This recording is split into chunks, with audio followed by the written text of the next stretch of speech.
Hi everyone, it's Jess with Kinder Stampo, and today I'm going to show you how to make a really quick happy birthday mini pad to give to one of your friends for their birthday. I know a lot of times we traditionally make cards or mini albums, but this is just a really quick project and fun way to make a quick gift for someone. The stamp sets that I'm going to be featuring are the Kinder Stampo's Vintage Birthday, and I'll be using the happy and the birthday sentiment from here. And then because I want to personalize the notebook, I'm going to use the Kinder Stampo Say It and Type stamp set, and I'll be using some of the letters to incorporate my friend's name into the project. So I'll put this over to the side and we'll go ahead and get started. The first thing we're going to need are 2 pieces of chipboard, and these are cut at 4 by 5.5. So we have these 2 pieces of chipboard. I'm going to go ahead and take my Zutter Bind It All, and you guys know that these work really well in increments of 4, so I'm just going to go ahead and put it here, and this is the basic size, and I'm just going to fold down like that, and now we have our holes for the base of our mini notebook. The next thing I'm going to do is I'm going to take this piece of paper right here, and I'm going to go ahead and free cut it. Nothing with measurements, because you know when you're kind of in a rush and just want to make something really nice but don't have the time for it, it's easy to do it like this. So what I do is I kind of just leave a little bit of edge on the top, and then I turn it around and I cut about along the edge. So this is just a quick tip if you want something to be straight but you don't want to break out your paper cutters or paper trimmers. It works really well. So now we have this.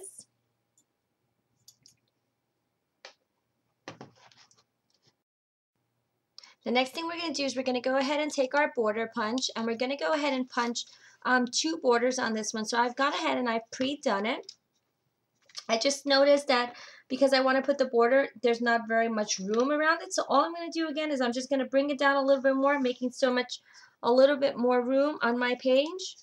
Turn it around, and I'm going to trim again. So no need for a paper trimmer. You guys are kind of seeing me make this as I go. So I'm going to turn it around again. I've gone ahead and taken the 2 border trims, and I'm just going to cut them off like this. Again, no perfect way of doing it. Just cut nicely up along the edges. And then we're going to go ahead and take our Helmar tape runner, and we'll put a little bit of adhesive here and a little bit of adhesive on the bottom as well. We'll take this is basically our background, and we're going to line it up along here like this, and do the same thing on the top. Okay, so you see I have pieces of paper kind of randomly coming off on there, but that's okay because I'm going to go ahead and trim those very shortly. The next thing I'm going to do is I have this piece of just random paper, and I'm going to go ahead and put it in the middle.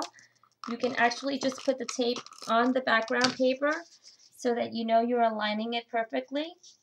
So we're just going to put it there in the center. And then we'll go ahead and take this little piece of white paper to just allow this to pop out the colors a little bit better. So here we go. So far we have our chipboards that are going to be the front and the back of our little mini pad. And we're kind of creating just a really simple background for the front of the pad. And again, I'm just going to snip using my Westcott scissors and trim away the excess like that. So you'll see now that we have something that goes like this. Again, you'll see that I went ahead and I put this border is just a little too low here, so I'm going to go ahead and remove it.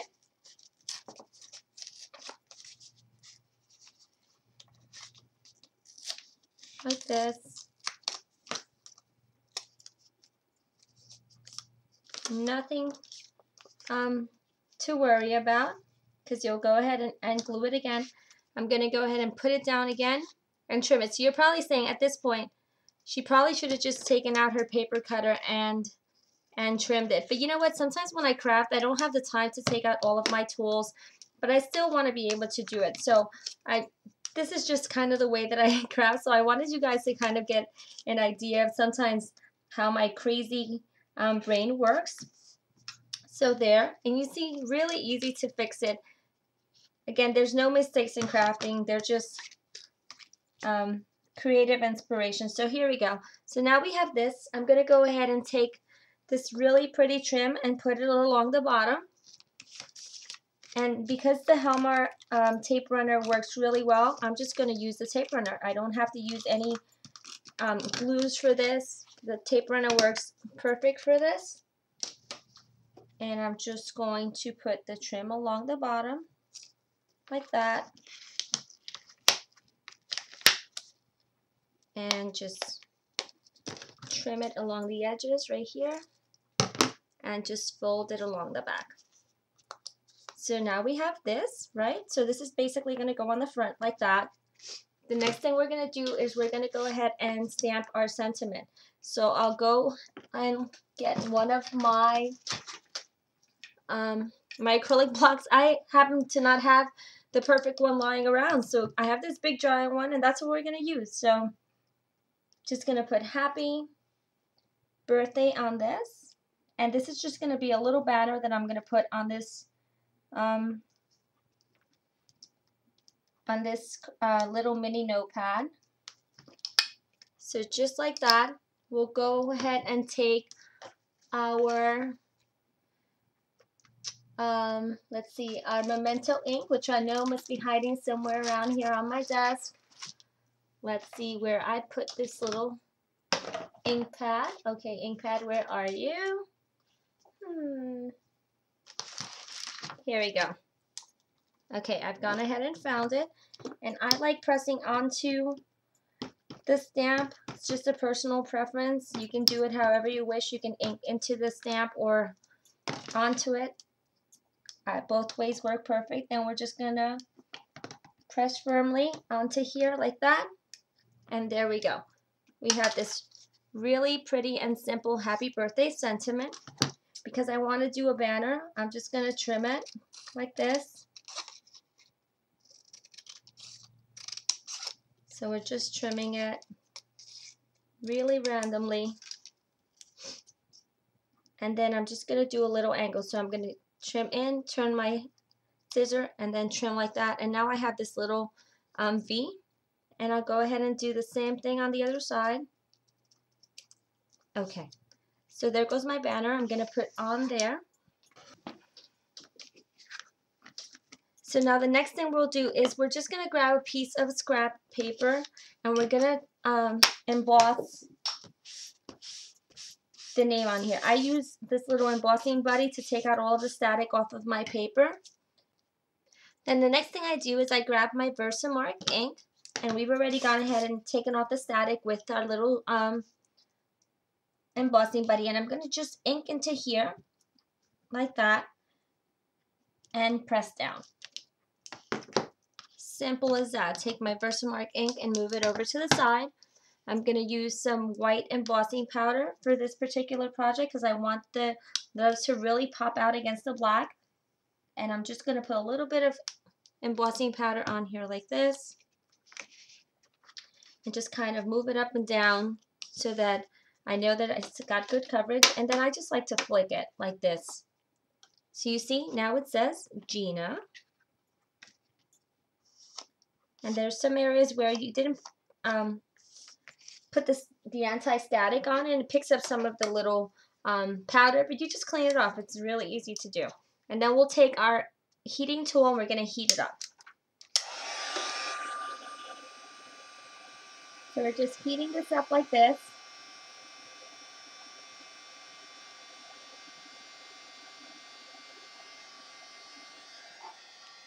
And we're done. The next thing we're going to do is we're going to take one of these Marby punches, and I believe it's a 3/4 of an inch, and we're just going to punch out the letters.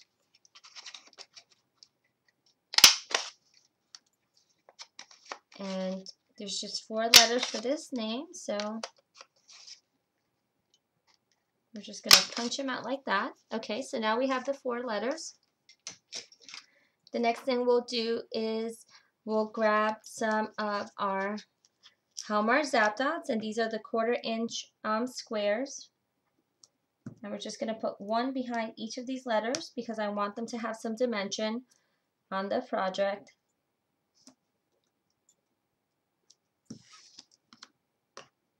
Like that. Now I'll leave those over to the side. I want to add a little bit of vintagey grunginess to this. So I'm just going to take my Distress ink and I'm just going to ink it up a little bit. You guys know that I don't like having white edges, so I'm just going to add a little bit of this Distress ink. Again, this is just a personal preference. You don't have to do it. It'll look just as nice without it. And I'm going to take my banner and do the same thing. Just add a little bit more dimension to it so that when you put your Zap Dots on it and give it that extra dimension, it'll really pop out. So now we have this, and I'll take again my 450, I'm sorry, not my 450, my Hallmark tape runner, and we're going to put some adhesive on that, and then just adhere it like this. So now we have this on top of the cover. For this one, I'm going to take, again, a few little Zap Dots. I'll use 3 for this.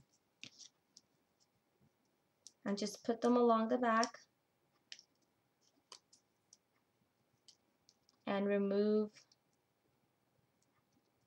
the backings of the Zap Dots.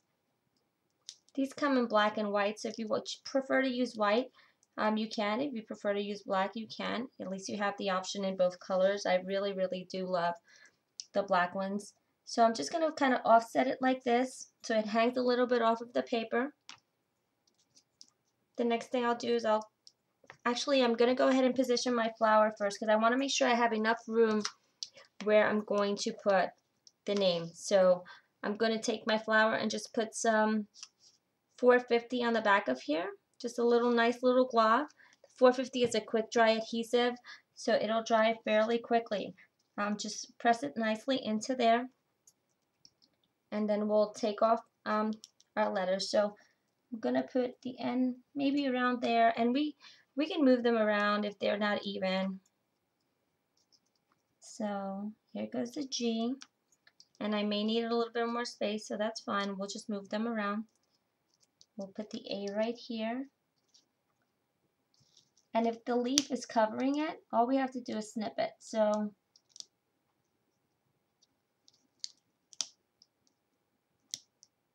there goes the G. And then here goes the I.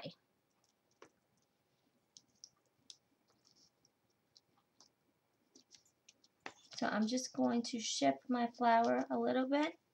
And then this leaf is in the way. I don't want it to cover the letters, so I'm just going to snip it like that.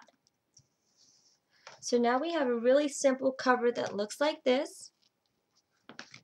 The next thing I do is I just grabbed a stack of regular white paper, and I'm going to put these in the center of the book because we're making a little mini notebook, right? Remember I had this embossing powder on here. I'll just flick it over and then put this in the back. So now we have this. I'll now take one of these O-Wires by Zutter.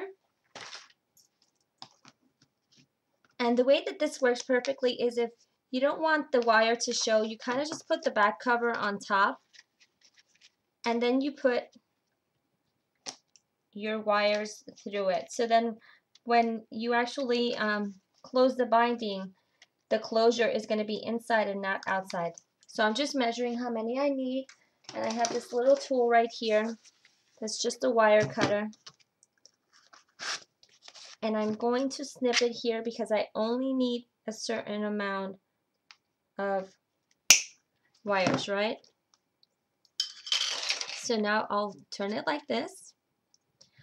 We'll take our tool, and I've already have it pre-measured so that I know that this is a 1/2 inch O-wire, and it's going to work perfectly with this, right? So I'm going to take it all the way to the back, and I'm just going to put it in here like this, and I'm just going to squeeze firmly.